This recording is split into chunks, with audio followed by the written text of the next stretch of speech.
Cinema দুনিয়ায় যেন এক নাটকীয় মোড়ে ফিরিয়ে আনলো রায়হান রাফি ও প্রার্থনা ফারদিন দিঘির বহুল আলোচিত সম্পর্ক।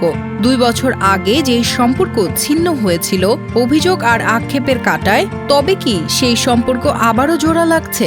রায়হান রাফি বলে দিতে পারবে।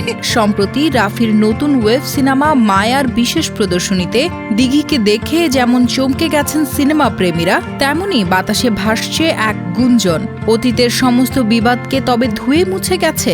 রায়হান রাফির সুড়ঙ্গ সিনেমায় কাজ করার কথা ছিল দিঘির, কিন্তু তার বদলে নেওয়া হয়েছিল তমা মির্জাকে এবং সেটা নিয়ে ক্ষোভ প্রকাশ করেছিলেন দিঘি।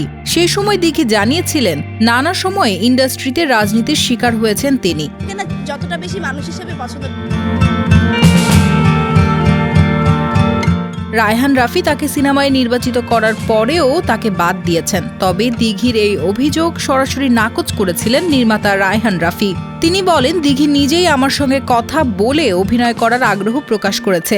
এ নিয়ে আমার সঙ্গে কথা বলেছে, আমার অফিসে এসেছে, এর মানে এই নয় যে তাকে চূড়ান্ত করা হয়েছে। এরপর থেকে এই নির্মাতা এই অভিনেত্রীকে একসঙ্গে কোথাও দেখা যায়নি।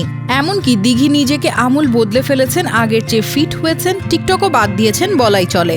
অবশেষে একই অনুষ্ঠানে দেখা মিলল রাফি আর দিঘির। তাহলে এখন প্রশ্ন, রাফির সিনেমায় কি আসলেও দিঘিকে এবার দেখা যাবে? এমন প্রশ্নের জবাবে দিঘি বলেন, সেটা রাফি ভালো উত্তর দিতে পারেন। কন্টেন্টের কথা অনেকদিন শুনেছি, রাফি ভাইয়ের কাছে শুনেছি। আমাকে যদি কোনো সিনেমার যোগ্য হিসেবে মনে করেন তাহলে নেবেন। দিঘিকে সর্বশেষ দেখা গেছে শ্রাবণ জ্যোৎস্নায় সিনেমাতে, যেখানে অভিনয় তার সঙ্গী ছিলেন গাজী আব্দুল নূর, সুব্রত বড়ুয়া এবং মিল্লি বাশার।